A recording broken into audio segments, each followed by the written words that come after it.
Pick your favorite prime number. Now, pick any natural number that's not a multiple of your original prime. Perform the following computation. Raise the letter to one less than the prime number and subtract 1. The number you got is guaranteed to be a multiple of your original prime. Always. This is the content of Fermat's little theorem. Though it might not seem trivial if you haven't already seen it, it is one of the first things we learn when starting a math course, while being introduced to things like congruence relations, residue systems, etc. Another thing we learn at the beginning of a math course is calculus, stuff that varies continuously without sudden jumps. It's something that do not resemble at all the patterns you see in discrete math. Every once in a while, though, as it happens with similarly distinct areas, you find by chance a beautiful piece of math that connects the two. And that's what I want to show you today. This is going to be a proof of Fermat's little theorem by means of manipulating some continuous real-valued functions. In the process, I hope you get a feeling of how fun it can be to play around with continuous functions once you learn to treat them as dynamical systems. Now, when I say calculus, I don't mean we're going to get into derivatives or integrals. The only thing we're going to use is a much more fundamental feature of continuous functions, which goes by the name of intermediate value theorem, or IVT. It simply states that if a function is continuous and attains a value h of a at a and h of b at b, then it must attain every possible value between those two. This is in the very core of continuity. It can be seen this way. If you pick a height h0 between h of a and h of b and sketch a horizontal line of height h0, then any function graph connecting the points a, h of a to b, h of b must cross this line at some point, except if you deliberately jump over it, which is not allowed by continuity. We're particularly interested in one of the many cousins of the IVT, which goes by the name of one-dimensional fixed point theorem. It says that if a continuous function f defined in an interval is such that its image is contained in the interval itself, then there's at least one point in that interval satisfying f of x equals to x. One way to see this is to consider the skewed line y equals x instead of the horizontal one. If we unskew the line by subtracting x and doing the same to the graph, what we get is a function that attains a positive value at a and a negative value at b. Now, by the original IVT, there must be a zero of that function in that interval. As we reverse this process, that intersection remains there, but now, instead of a zero, is a point satisfying f of x equals x. A point satisfying this is called a fixed point of the function f. Now, if you want to get really sharp at applying the IVT, see if you can prove that the same holds true if, instead of the image being contained in the interval, the image now contains the interval. Can you give an argument to show that there's always a fixed point in this setting using the IVT? Now, we could have chosen any skewed version of the IVT. Why are we interested in point satisfying f of x equals x, and what's with the image contained in the domain hypothesis? Well, when a function defined in an interval has the image contained in that interval, we call it a map. Whenever we have this feature, we can look at this function in a very special kind of way, as a dynamical system. That means that we're not so much interested in how the function varies as x varies, but rather as it is iterated. So, we'd like to pick a point, apply f, take the result, apply f again, and see how that sequence, called the orbit of x, behaves. One visual way to do this is to sketch a y equals x line, go up to the height of our initial point, project back into the horizontal axis, and repeat the process as you please. Now, the simplest thing that can happen to a point is to stay fixed in place. Those are the fixed points. This, for example, is a fixed point of this map. Now, this is not a fixed point, but it does something interesting too. Points that eventually return back to its position are called periodic points. The earliest iterate that returns to the initial point is called a period. This is a period 4 point, this is a period 2 point, and this is a period 1 point. Maybe you realize that something's up here that may reconnect us to divisibility. And it does. The crucial observation here is that a periodic point doesn't exist in a vacuum. It needs to be part of a periodic cycle. If we find out, for example, that a point x has period 3, we automatically know that there's at least 2 other period 3 points hanging out, the 2 first iterates of x. Likewise, a map cannot have 4 period 3 points, since different cycles are disjoint. Though I'm kinda waving my hands here, I advise you to think for a moment of why those statements are true. It's really not that hard. Now, we can express this fact algebraically by defining a counting function p of the map f that assigns to each positive integer n the number of period n points, and write down the fact that n always divides p of n. Another crucial observation is that a period n point is always a fixed point of the iterated map fn, which is short for f composed with f composed with f n times. In the other direction, if we happen to know that x is a fixed point of, say, f10, then it doesn't necessarily mean that it is a period 10 point, but we also don't have to check every single period lower than 10 to make sure. See if you can find out what are the possibilities for the period of x and why is that. If you guessed 10, 5, 2, and 1, aka the divisors of 10, you're absolutely right. That's because the period is by definition the least iterate that gets back to itself. If x had period 3, for example, that means that f of x and f2 of x are both distinct from x. Consequently, f9 of x would be equal to x, but then f10 of x would be f of f9 of x, which is f of x, which is different than x. Again, we can express this fact algebraically by defining a new counting function f that assigns each number n to the number of fixed points of fn. So, if we want to find out how many period n points f has, we just count all of the fixed points of the iterate fn and subtract those with lower period. And we know that the only candidates to lower periods are the divisors of n. So the general equation will look like this. This is crucial because counting fixed points of the iterates is considerably easier than counting periodic points of the original map, as we'll soon see. The function that's gonna yield the theorem for a equals 2 is this one, for x1 minus x, defined on the interval 0, 1. This is clearly a map, and all we have to do is to gather our tools, count the periodic points, and let the magic happen. Let's start by the fixed points of the map f itself. It has clearly 2, but even if we forget about the formula and the y equals x line here, we could prove that there are 2 fixed points simply by applying the one-dimensional fixed point theorem to both intervals 0, 1/2 and 1/2 to 1. The image of both those intervals is the whole interval 0, 1. Other way to say it is that the map T has 2 surjective branches. In particular, each interval is contained in its own image. By the second version of the one-dimensional fixed point theorem, each branch must contain a fixed point of f. And since the only point they share is not fixed, we have that f has at least 2 fixed points. On the other hand, f is a degree 2 polynomial, so the equation f of x equals x, or f of x minus x equals 0, can have at most 2 solutions. So f has also at most 2 fixed points. This slower proof is important because it generalizes for the iterates, which is what we're going to do next. Before going any further, I would advise you to get pen and paper and try to sketch what the graph of f2, that is, f composed with f, looks like. If possible, just by looking at the graph of f. And as a consequence, try to find out how many fixed points f2 has. Okay, now I'm gonna get my own pen and paper and do it.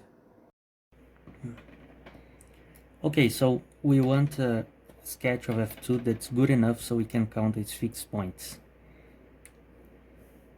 So what features of the graph of f can we use to sketch the graph of f2? Well, f has two surjective branches, and in particular, every point that is not 1 has exactly two preimages. In particular, the point half, which we're going to call C, has two preimages, which we're going to call C plus and C minus. Those 2 points have a half as image. For those 2 points, it's real easy to keep track of the iterates. Since we know that they go to C in one iterate and C goes to 1, we have that f2 of C minus f equals to f2 of C plus, which is f of C, which is 1. C is also easy to know what the image is. We know that in one iterate it goes to 1 and 1 goes to 0. So f2 of C equals 0. So at least we already know at least 3 points that belongs to the graph of f2. If we have C minus and C plus here, we have that they both go to 1. And we also know that C goes to 0. So those 3 points are in the graph. The extremities of the interval are real easy as well. We know that 1 goes to 0 and 0 stays there. So f2 of 1 rather, equals 0, and 0 stays in place. So no matter how many times we iterate, it's going to stay at 0. So f2 of 0 is also equal to 0. So those points are there as well. Now, what happens between those points? I'm going to do a rough sketch for the interval from 0 to C minus, and the other intervals are pretty much just a copy of it. So let's zoom here, 0 C minus. Well, notice that f sends this interval 0 C minus increasingly into the interval 0 a half. So 0 stays in 0 and C minus goes to a half on an increasing way. So if you consider just the action of f, this goes to 0C. This covers the whole interval 0C. And the interval 0C, it covers the whole interval 0, 1 if we apply f once more. And it does so in an increasing way again. So let's just register that.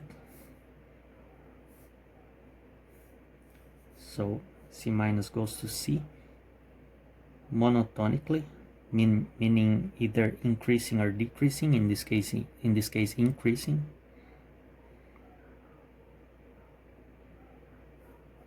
And it does the same with the interval 0C, but now covering the entirety of the interval 0, 1. So f2 is just f composed with f, and we know that composition of two monotonic functions is again monotonic. So f2 of 0 C minus equals to the whole interval, is equal to the whole interval 0, 1, and it covers in an increasing way. Now the same is true for the interval C minus to C, for example, except here we get an increasing function in the first iterate that covers the entirety of C up to 1, and then C up to 1 covers the whole interval decreasingly. So we get increasing with decreasing, we're going to get a decreasing function. And you can check for the rest of the intervals, the composition is basically the same argument. We're going to cover the whole thing from a half to C plus and from C plus to 1. So in terms of surjective branches, we have 1, 2, 3, 4 surjective branches. And by the second version of the one-dimensional fixed point theorem, we know that each one of those branches, let's call it A, B, The image contains the interval itself, AB. It's in some place here in the image, and by that fixed point theorem, there's at least one fixed point in this interval. And since we have 4 surjective branches, we have at least 4 fixed points, which we can write as f of 2 is at least 4. But if we look again, what are the fixed points of f2? Those are precisely the solutions to this equation. It's a polynomial equation, and f is a degree 2 polynomial, so f2 of x is going to have degree 4. You can check there very quickly. So this is a degree 4 polynomial equation, and so it has at most 4 roots. So we have that f2 has at most 4 fixed points. So those together yield that f2 equals 4. And the same holds true for higher iterates. We can just repeat this argument if we notice that those points themselves, C minus and C plus, each one has 2 preimages, one on the left and one on the right, and we can keep track very easily of those iterates and of the points themselves. And between them, the iterate of f is just going to act monotonically and surjectively. So see if you can find for yourself that if we consider fn instead of f2, this is going to have precisely 2 to the n surjective branches. And in the and besides that, composing f with itself is going to double the degree of the polynomial. So it's going to have at most 2 to the n fixed points. So the general fact here that we can prove very easily following this argument is that f of n is equal to 2 to the n. Okay, now we have it all laid out. It's just a matter of guiding it back to what we want to conclude. So, we just produced a map whose counting function is fn equals 2 to the n. Plus, we gathered 2 general facts about periodic orbit counting. Now, adding the hypothesis that n equals p, a prime number, we dramatically simplify the setting, since its only proper divisor is 1. And also, we know that p of 1 equals 2 and f of p equals 2 to the p. For the final step, we use the hypothesis that p does not divide 2, which in this case simply means that p is an odd prime. That allows us to divide both sides by 2, which yields Fermat's theorem for the case where a equals 2. What about the general case? Well, right off the bat, we'd like to produce a map whose counting function is f of n equals a to the n, and carry the same computation. To do that, we just reproduce some of the features of the case a equals 2. First, we notice that whenever we iterate a function with 2 surjective branches, the number of branches doubles at each iterate. Check that this generalizes. That is, if f is defined in the interval 0, 1 so as to have a surjective branches, then its nth iterate will have precisely a to the n of those, and that this implies in the existence of at least a to the n fixed points. To bound above the number of fixed points, alternatively to choose a polynomial which can be trickier, check that if we define our function linearly between each critical point, we also guarantee the existence of a single fixed point per branch. If you check carefully those steps, you can convince yourself that we can produce maps whose counting functions f of n equals a to the n for any desired value of n, and Fermat's theorem comes as a consequence. Okay, I recognize that this is not by far an optimized proof, nor is it original, as I quickly came to find out.